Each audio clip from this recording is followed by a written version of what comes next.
के को मैंने लिखा नॉलेज, के को लिखा नॉलेज, बी को मैंने लिखा बिहेवियर और बी को मैंने लिखा बिलीव। नॉलेज, बिहेवियर और बिलीव, इन सबको मैंने एक कॉमन फैक्टर से जोड़ दिया। कॉमन फैक्टर से जोड़ा चेंज इन। चेंज इन का मतलब होता है परिवर्तन, नॉलेज का मतलब ज्ञान, बिहेवियर का मतलब व्यवहार और बिलीव का मतलब विश्वास। अब आपसे कोई पूछे अधिगम क्या है, क्यों किया जाता है, आवश्यकता क्या है, कार्य क्या है, then change in knowledge, change in behaviour, change in believe. ज्ञान में परिवर्तन ही अधिगम है, व्यवहार में परिवर्तन ही अधिगम है, विश्वास में परिवर्तन ही अधिगम है। ये तो अधिगम की प्रक्रिया है। उसके बाद इसमें आपसे पूछा जाता है अधिगम का सिद्धांत पूछा जाता है। अधिगम के सिद्धांत में भी कल मैंने आपको समझाया था। जैसे सबसे पहली थ्योरी इसमें आती है इवान पावलोव की थ्योरी। इवान पावलोव ने 1904 में पाचन क्रिया पर शोध किया, जिसके कारण उन्हें नोबेल पुरस्कार भी मिला। इसमें इन्होंने कुत्ते पर एक्सपेरिमेंट किया, कुत्ते पर प्रयोग किया और कुत्ते पर एक्सपेरिमेंट करके इन्होंने शास्त्रीय अनुबंधन सिद्धांत प्रतिपादित किया, क्लासिकल कंडीशनिंग थ्योरी दी। अब देखो ये तो इनका प्रयोग है, ये इनका सिद्धांत है। अब कक्षा में वातावरण का निर्माण और परिस्थितियों, इनका उपयोग, तो याद रखना इसका उपयोग मुख्य रूप से किसी बालक में आदत के निर्माण के लिए किया जाता है। तो ये चीजें सीखने के सिद्धांत में ही सीखने का वातावरण निर्माण है, सीखने की प्रक्रिया की उपयोगिता है और सीखने का सिद्धांत होता है। उसके बाद इसमें देखो सबसे पहला चैप्टर जो आपके यहां दिया हुआ है शिक्षण कौशल। शिक्षण कौशल में सबसे पहला जो टॉपिक है आपके यहां, वो टॉपिक है आपका शिक्षण विधियां। शिक्षण विधियां ये टॉपिक है आपका। देखिए सबसे पहली चीज शिक्षण शब्द है, शिक्षण विधियों में शिक्षण शब्द है। शिक्षण शब्द में शिक्षण शब्द बना है आपका शिक्षा शब्द से, और शिक्षा शब्द जो आपका बना वो आपका शिक्ष धातु से बना। शिक्ष धातु का मतलब भी सीखना और सिखाना होता है, सीखना और सिखाना होता है। तो देखिए शिक्षण की प्रक्रिया में जब कभी भी आपको शिक्षण करने जाना है, शिक्षण का मतलब आपको टीचिंग करने जाना है, तो टीचिंग की प्रक्रिया में सीखने और सिखाने की प्रक्रिया शिक्षण की प्रक्रिया होती है, सीखना और सिखाना शिक्षण होता है। उस सीखने और सिखाने की प्रक्रिया में शिक्षण विधियां क्या होती है? तो मैं एक शिक्षक हूं, शिक्षक के लिए सबसे जरूरी चीज होता है किसी भी बच्चे को कम्युनिकेट करना, संचार करना। संचार या संप्रेषण कहते हैं। संचार या संप्रेषण क्या होता? नॉर्मल कंडीशन में आप किसी से पूछोगे संचार या संप्रेषण ना, तो लोग कहते हैं दो लोगों की बातचीत को संचार या संप्रेषण कहते हैं। लेकिन हमारे यहां नहीं, because of that we are always a teacher. और जब भी आप एक शिक्षक की भूमिका में होते हैं तो दो लोगों की बातचीत को संचार नहीं कहते, बल्कि संचार है। जो चीज जिस तरीके से, जिस अर्थ में मैं आपको समझाना चाहता हूं, वो चीज उसी तरीके से, उसी अर्थ में आपको समझ में आ जाए, तब वो प्रक्रिया संचार की प्रक्रिया होती है। मैं बताना कुछ और चाहता हूं, आपको समझ में कुछ और आती है, तो वो प्रक्रिया कभी भी संचार की नहीं होती। और उसी संचार की प्रक्रिया में मैं अपनी बात आपको जिस तरीके से बताता हूं, जिस प्रक्रिया से बताता हूं, जिस प्रक्रम का उपयोग करता हूं, उसे ही शिक्षण विधियां कहते हैं। शिक्षण विधियों के माध्यम से ही कोई शिक्षक अपनी बात छात्रों को समझाता है, जिससे छात्र जो सीखने आया है, जो प्राप्त करने आया है, जो उसकी आवश्यकता होती है, उसकी पूर्ति हो सके। सबसे ज्यादा पूछे जाने वाली विधि दो है। One is the inductive method, जिसे हम आगमन विधि कहते हैं, and second is the deductive method, जिसे हम निगमन विधि कहते हैं। तो आगमन और निगमन दो विधियां होती हैं। आगमन और निगमन दोनों विधियों में आगमन जो विधि होती है, आगमन विधि में विशिष्ट से सामान्य होता है। आगमन विधि में कहा जाता है विशिष्ट से सामान्य की ओर, आगमन विधि में कहा जाता है ज्ञात से अज्ञात की ओर, और आगमन विधि में कहा जाता है सरल से कठिन की ओर। निगमन विधि इसके जस्ट अपोजिट होती है। निगमन विधि में कहा जाता है सामान्य से विशिष्ट की ओर, फिर अज्ञात से ज्ञात की ओर। ये निगमन विधि। अब सबसे पहली चीज में दो सबसे इंपॉर्टेंट शब्द है, एक है विशिष्ट, एक है सामान्य। विशिष्ट और सामान्य क्या है वो जान लीजिए। जैसे आप इतने लोग बैठे हैं, मान लीजिए 25-30 लोग, 40 लोग बैठे हैं। 25-30-40 लोगों की कक्षा में आपने या शिक्षक ने किसी 2-3 बच्चों को स्टैंड अप किया और सारे लोगों के बीच में 2-3 लोगों से कहा कल आप ये काम करके आना। तो जब सारे लोगों के बीच में 2-3 लोगों से आप कोई काम कहोगे तो वो 2-3 लोग क्या हो जाएंगे? विशिष्ट। और यही अगर मैं कहता कल सभी लोग ये काम करके आइएगा तो सभी लोग हो जाते क्या, सामान्य। तो विशिष्ट और सामान्य होता है। विशिष्ट का मतलब जब कुछ लोगों के लिए कोई बात कही जाए तो विशिष्ट, और जब सबके लिए कोई बात कही जाए तो सामान्य। अब देखो, जो विशिष्ट है, जो विशिष्ट है, विशिष्ट को ही व्यष्टि कहते हैं, विशिष्ट को ही आधार वाक्य कहते हैं, विशिष्ट को ही तर्क वाक्य कहते हैं, और विशिष्ट को ही उदाहरण कहते हैं। ये सारे शब्द पर्यायवाची शब्द हैं, इनमें कोई अंतर नहीं है। विशिष्ट कहो, व्यष्टि कहो, आधार वाक्य कहो, तर्क वाक्य कहो, उदाहरण कहो। उसके बाद दूसरा शब्द है सामान्य। सामान्य, सामान्य को ही समष्टि कहिए, सिद्धांत कहिए, निष्कर्ष कहिए या नियम कहिए। अब देखिए, ऊपर वाले शब्द सारे के सारे आपस में पर्यायवाची हैं, विशिष्ट, व्यष्टि, आधारवाक्य, तर्कवाक्य और उदाहरण, और नीचे वाले सामान्य, समष्टि, सिद्धांत, निष्कर्ष और नियम। ऊपर वाले सब पर्यायवाची शब्द हैं, नीचे वाले सब पर्यायवाची शब्द हैं। आप समझते जाना, यहां समझ में आ जाएगा आपको। आगमन विधि में देखो क्या दिया हुआ है, विशिष्ट से सामान्य की ओर, और निगमन विधि में देखिए क्या दिया हुआ है, सामान्य से विशिष्ट की ओर। तो आगमन विधि में दिया हुआ है विशिष्ट से सामान्य की ओर, निगमन विधि में दिया हुआ है सामान्य से विशिष्ट की ओर। तो देखो, विशिष्ट को, यहां देखिए, विशिष्ट को ही हम क्या कहते हैं, उदाहरण, और सामान्य को ही हम क्या कहते हैं, नियम। अब एक चीज याद रखिएगा, जब कभी भी आप टीचिंग करने जाएंगे किसी विषय की, हिंदी, संस्कृत, उर्दू, गणित, विज्ञान, इतिहास, भूगोल, शिक्षा शास्त्र, समाजशास्त्र, अर्थशास्त्र, कुछ भी, किसी बच्चे को कुछ भी पढ़ाना होगा, तो शिक्षण की प्रक्रिया में सबसे पहले टीचिंग के लिए जरूरी होता है समस्या। अगर आपके पास कोई समस्या नहीं होगी तो आप यहां मुझसे पढ़ने नहीं आओगे। जब तक किसी बच्चे के पास कोई समस्या नहीं होगी तब तक बच्चा पढ़ने नहीं आएगा। तो सबसे पहले चीज चाहिए समस्या, और इसी समस्या का जब शिक्षक समाधान करता है तो वही प्रक्रिया शिक्षण की प्रक्रिया होती है। तो मूलतः किसी शिक्षक का काम है छात्र की समस्या का समाधान करना। छात्र की समस्या का समाधान करने के लिए आगमन में होता है विशिष्ट से सामान्य की ओर, और निगमन में होता है सामान्य से विशिष्ट की ओर। अब यहां देखो, विशिष्ट को कहा मैंने उदाहरण, और सामान्य को कहा मैंने क्या, नियम। तो जब कभी भी किसी भी शिक्षण प्रक्रिया में किसी भी छात्र की समस्या का समाधान करने के लिए विशिष्ट से सामान्य हो, विशिष्ट का मतलब उदाहरण, मतलब पहले बच्चे को क्या दिया जाए, उदाहरण, उदाहरण के बाद फिर सामान्य से, सामान्य को ही क्या कहते हैं, नियम। पहले उदाहरण बताया जाए फिर क्या बताया जाए, नियम। अगर मैंने कहा विशिष्ट से सामान्य है, और विशिष्ट को ही मैं कहता हूं क्या, उदाहरण, और सामान्य को ही कहता हूं क्या, नियम, तो विशिष्ट से सामान्य को उदाहरण से नियम भी तो कह सकते हैं। मतलब जब बच्चे के सामने पहले आप कुछ उदाहरण बताए, उदाहरण बता के तब नियम बताए, तो वह विधि कौन सी विधि, आगमन विधि होती है। इसी के अपोजिट निगमन में देखिए, निगमन में सामान्य से विशिष्ट है, सामान्य को ही कहते हैं नियम और विशिष्ट को ही कहते हैं उदाहरण।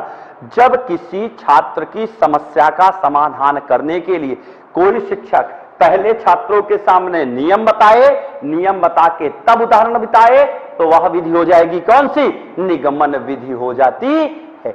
जैसे मैंने कहा कि आप किसी बच्चे को किसी कक्षा में सामाजिक विषय पढ़ा रहे हो, सामाजिक विषय की प्रक्रिया में आपने बच्चे को इतिहास पढ़ाना है या स्वतंत्रता संग्राम पढ़ाना है। स्वतंत्रता संग्राम की प्रक्रिया में आपने कहा सुभाष चंद्र बोस महान क्रांतिकारी थे, चंद्रशेखर आजाद महान क्रांतिकारी थे, भगत सिंह महान क्रांतिकारी थे। इसी तरह भारत देश में ढेर सारे महान क्रांतिकारी रहते थे।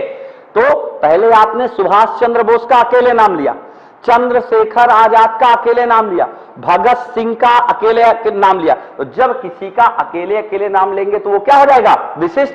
फिर मैंने कहा ढेर सारे महान क्रांतिकारी रहते, तो ढेर सारे सामान्य आ जाएगा। तो पहले आपने क्या बताया, विशिष्ट, फिर क्या बताया, सामान्य। तो जब पहले विशिष्ट बताएंगे या सामान्य बताएंगे, या विशिष्ट को ही उदाहरण कहते हैं, पहले उदाहरण बता के तब नियम बताएंगे, तो आगमन विधि। या निगमन विधि में इसको जस्ट पलट दीजिए। आपने कहा, या जैसे मैथ में कहा a प्लस बी का whole square equal to a square plus b square plus 2ab, then 2 plus 3 का स्क्वायर x प्लस वाई का स्क्वायर, ये हो गया आपका। अब पहले आपने ये फार्मूला बता दिया, याद रखना, कोई भी नियम हो, सिद्धांत हो, निष्कर्ष हो या फार्मूला हो, फार्मूला हर समय सामान्य होता है, कोई भी फार्मूला हो। क्यों? क्योंकि इस फार्मूले से हम ये भी सॉल्व करेंगे, इसी फार्मूले से ये भी सॉल्व करेंगे। तो जब पहले नियम बता दे, नियम बता के तब उदाहरण बताएं तो निगमन, और जब पहले उदाहरण बता दे, उदाहरण बता के तब नियम बताएं तो आगमन। आगमन और निगमन शिक्षण विधियां होती है। उसके बाद प्रश्नोत्तर विधि है। प्रश्नोत्तर विधि क्या है? अभी आपको एक चैप्टर पढ़ना है शिक्षण कौशल। शिक्षण कौशल में इसी एक विधि का प्रयोग करके एक टीचिंग स्किल्स भी बनाई गई है, जिसको प्रश्नीकरण कौशल कहा जाता है या प्रश्नोत्तर कौशल ही उसको कहते हैं।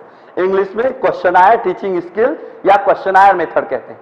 उसमें बच्चे से कुछ प्रश्न पूछा जाता है, बच्चा उन प्रश्नों का उत्तर देता है और प्रश्नों का उत्तर देने के बाद बच्चे के तथ्यों का ज्ञान होता है। बच्चे के तथ्यों का ज्ञान होने के बाद उनकी कमियों का हम पता करते हैं, कमियों को दूर करते हैं और दूर करके शिक्षण प्रक्रिया में समस्या का समाधान करते हैं। तो जो प्रश्नोत्तर विधि होती है, प्रश्नोत्तर विधि का मूल मंत्र होता है बच्चों के पूर्व ज्ञान का पता लगाना। जैसे आपने जब बीटीसी किया होगा तो बीटीसी में एक कौशल बनाया होगा, कौशल है प्रस्तावना कौशल।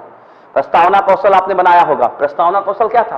प्रस्तावना कौशल है 3 से 4 मिनट में 3 से 4 प्रश्न आप बच्चे से पूछते थे, लेकिन उसमें यह ध्यान रखिएगा, बच्चे से जब भी आप प्रश्न पूछेंगे तो प्रश्न पूछने के चक्कर में अपनी विद्वत्ता नहीं दिखाएंगे, बल्कि प्रश्न का स्तर चाहे प्रस्तावना में हो, चाहे प्रश्नोत्तर में हो या प्रश्नीकरण कौशल में है, प्रश्न का स्तर बच्चे के स्तर के अनुरूप होना चाहिए। आप जिस कक्षा में पढ़ाने जाओगे आप उस स्तर का प्रश्न बनाओगे। प्रश्नोत्तर विधि होती है। प्रश्नोत्तर विधि में होता है शिक्षक छात्रों से कुछ प्रश्न पूछता है। प्रश्न पूछने से मुझे छात्र के विषय में जानकारी हो जाती है। जैसे एक साधारण सा उदाहरण, जब हम कक्षा में आते हैं और पहली कक्षा होती है तो पहली कक्षा में जाकर कोई भी टीचर पढ़ाता नहीं है बच्चों को। पहली कक्षा में जाकर कोई भी टीचर बच्चों से इंट्रो करता है, परिचय करता है। क्यों करता है? क्योंकि बच्चों के लिए मैं अनजान हूं, मेरे लिए बच्चे अनजान हैं। जब दोनों एक दूसरे के लिए अनजान है तो पहले हम अपनी जान पहचान बनाते हैं, जिससे छात्र बेहिचक अपनी बात मुझसे कह सके और मैं बेहिचक छात्रों तक अपनी बात रख सकूं। क्यों? क्योंकि कभी कभी शिक्षण प्रक्रिया में छात्र के सामने कुछ शिक्षक निरंकुश हो जाते हैं। निरंकुश शिक्षक का मतलब, जैसे ही किसी बच्चे ने प्रश्न पूछा ना, टीचर ने कहा बैठो बैठो बैठो, वहां पर आपने बच्चे को डिमोटिवेट कर दिया, डीएक्टिव कर दिया। आपको बच्चे को डिमोटिवेट नहीं करना है, एक्टिव करना है। और एक्टिव करने का तरीका होता है, बच्चे से आपने प्रश्न पूछा, बच्चे को जो भी पता था उसने उत्तर दिया, उस उत्तर की कमियों का पता करोगे, उस उत्तर की कमियों को दूर करोगे और कमियों को दूर करके सही उत्तर बच्चे को बताकर जब शिक्षण प्रक्रिया में समस्या का समाधान किया जाता है तो उसी विधि को प्रश्नोत्तर विधि कहते हैं। एक विधि होती है जिसे हम खोज विधि कहते हैं, that is the heuristic method. अन्वेषण विधि कहते हैं। H.E. आर्मस्ट्रांग ने अन्वेषण विधि को जन्म दिया। अन्वेषण विधि होती क्या? आप सबने प्रकृतिवाद पढ़ा होगा बीटीसी में। बीटीसी में प्रकृतिवाद पढ़ा होगा। प्रकृतिवाद किसका है? रूसो का। किसका है? रूसो का। और प्रकृतिवाद में रूसो ने एक शब्द कहे। प्रकृतिवाद में रूसो ने कहा बच्चे को प्रकृति की स्वतंत्र गोद में छोड़ दीजिए, बच्चा खुद ब खुद सीख लेगा, उसे सिखाने की आवश्यकता नहीं है। इसका मतलब जानते हो क्या? वहां शिक्षक की आवश्यकता ही नहीं है और इसीलिए उनकी शिक्षा को निषेधात्मक शिक्षा भी कहा जाता है। लेकिन वहां पर रूसो ने कहा बच्चे को जब प्रकृति की गोद में छोड़ दोगे तो बच्चा प्रकृति के तत्वों से खुद सीखेगा, खुद उसको कमांड करेगा, खुद तथ्यों को खोजेगा और वही विधि खोज विधि हो जाती। खोज विधि में यही होता, शिक्षक केवल छात्रों के सामने जाकर परिस्थितियों का निर्माण करता है और विभिन्न प्रकार की परिस्थितियों का निर्माण करने के पश्चात शिक्षक छात्रों को स्वयं खोजने के लिए आगे प्रस्तुत करता है। जहां छात्र स्वयं तथ्यों को खोजता है, स्वयं इकट्ठा करता है, स्वयं उसका विश्लेषण करता है, स्वयं मूल्यांकन करता है, छात्र स्वयं समस्या का समाधान करता है, तो वह विधि जो होती है उसे ही खोज विधि कहते हैं। खोज विधि का जो जन्मदाता है H.E. आर्मस्ट्रांग है। प्राइमरी में सबसे ज्यादा पूछी जाती है और सबसे ज्यादा यूज होती है, that is the play method, जिसको हम खेल विधि कहते हैं। आजकल आपने देखा होगा प्ले मेथड के वजह से ही इंग्लिश मीडियम स्कूलों की बूम है। इंग्लिश मीडियम स्कूलों में पैसा कमाई करने का जरिया बन गया है ये। क्यों? क्योंकि हमारे यहां भारत सरकार ने 6 से 14 साल की शिक्षा निःशुल्क कर रखी है। 6 से 14 साल की शिक्षा निःशुल्क कर ली है हमारे यहाँ भारत में कक्षा 1 से। सरकारी कक्षाएं किससे चलती है? 1 से। लेकिन इंग्लिश मीडियम के स्कूल में जाइए ना तो 1 से पहले वो 4 कक्षा आपको पढ़ा के आएंगे, nursery, KG, LKG, UKG, prep. तो 4 साल उन्होंने पैसे गांठे आपसे, किसके बलबूते? इसके बलबूते। और वहां किसी बच्चे को पढ़ाया नहीं जाता, बल्कि पढ़ा के नहीं, बल्कि बच्चे को खिलाया जाता है। देखो होता क्या है, छोटी कक्षा में कोई भी बच्चा खेल से बहुत प्रभावित होता है, और खेल से प्रभावित होने के कारण ही बहुत से लोग खेलविद का जन्मदाता फ्रोबेल को बताते हैं। लेकिन अब मेरी बात सुन लीजिए, प्राचीन समय में फ्रोबेल की एक प्रणाली थी जिसे हम किंडरगार्टन प्रणाली कहते हैं।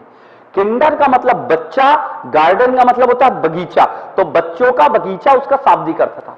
किंडरगार्टन प्रणाली में उन्होंने खेल विधि का प्रयोग अच्छी तरीके से किया, लेकिन खेल विधि का वास्तविकता में शिक्षा में प्रयोग करने वाला मनोवैज्ञानिक कॉल्डवेल कुक है। कॉल्डवेल कुक ने शिक्षा में खेल विधि को जन्म दिया है, इसके जन्मदाता फ्रोबेल नहीं है। शिक्षण प्रक्रिया में इसके जन्मदाता कॉल्डवेल कुक है। खेल विधि में आप किसी बच्चे को कोई भी चीज पढ़ाएंगे नहीं, बल्कि ढेर सारे बच्चों को ढेर सारे प्रकार के खेल खिलाएंगे। तो शिक्षण प्रक्रिया में जब कभी भी विभिन्न प्रकार के खेल प्रणालियों के माध्यम से, विभिन्न प्रकार के तथ्यों के माध्यम से बच्चे को कुछ पढ़ाया नहीं जाता, बल्कि मुझे बच्चे की समस्या का समाधान करना है। लेकिन छात्र की समस्या का समाधान करने के लिए जब शिक्षक छात्रों को विभिन्न प्रकार के खेल खिलाता है और खेल खेल के माध्यम से छात्र की समस्या का समाधान करता है, तो वह विधि खेल विधि होती है। लेकिन खेल विधि का मुख्य प्रयोग जो किया जाता है ना, खेल विधि का मुख्य प्रयोग किया जाता है किसी भी बच्चे में वस्तु ज्ञान कराने के लिए, किसी भी बच्चे में आकार ज्ञान कराने के लिए, किसी भी बच्चे में रंग ज्ञान कराने के लिए, और किसी भी बच्चे में संख्या ज्ञान कराने के लिए। मुख्य रूप से इतने प्रकार के इन चीजों का ज्ञान कराने के लिए खेल विधि का प्रयोग होता है। जैसे छोटी कक्षा में आपने बच्चे को हाथी का खिलौना दिया खेलने के लिए, तो हाथी जैसे वस्तु का ज्ञान हुआ, या बैट का खिलौना दिया तो बैट जैसी वस्तु का ज्ञान हुआ। तो पहली चीज है बच्चे को वस्तु ज्ञान होगा। दूसरी चीज, अगर बैट लंबा है तो बच्चे को पता चलेगा लंबाई क्या होती है। अगर बॉल गोली है तो बच्चे को गोलाई पता चलेगी, मतलब बच्चे को आकार ज्ञान होगा। अगर बॉल येलो कलर की है तो येलो कलर का ज्ञान, पिंक कलर की है तो पिंक कलर का ज्ञान, रेड कलर की है तो रेड कलर का ज्ञान, तो रंग ज्ञान होगा। फिर मैडम जी कहती है छोटी कक्षा में 1 बॉल, 2 बॉल, 3 बॉल, तो उससे बच्चे को क्या होगा? संख्या ज्ञान। तो किसी बच्चे को छोटी कक्षा में बच्चे को वस्तु ज्ञान, रंग ज्ञान, संख्या ज्ञान कराने के लिए खेल खेल के माध्यम से जब शिक्षण देकर शिक्षण समस्या का समाधान किया जाता है, तो वही विधि कौन सी हो जाती है? खेल विधि।